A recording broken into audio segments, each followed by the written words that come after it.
তাই আজ কি বললি তবে তোমাদের চরণের পাশে আমাকে একটু রেখে দিয়ে আমি তেমন করে শক্তি কাজ করি নাই এটাই চা যে তোমার যুগল চরণে পাবো কৃপা করি তোমার চরণের পাশে আমার একটু স্থান দিও। তাই মা আমার কি করছে নিমাইয়ের ওই সর্বঙ্গে তুলে ধীরে দিচ্ছে।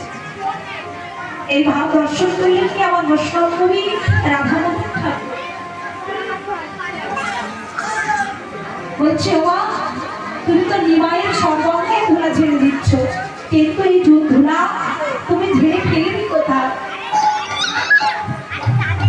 যে ধুলার লাগে কত মনি কত ঋষি কত শত জনম ধরে সাধনা করি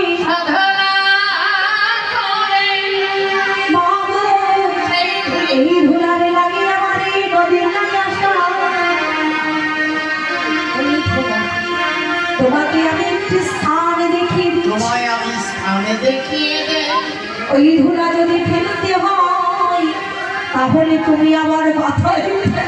ফেলিতে হয় আমার মাথায় ধুলায়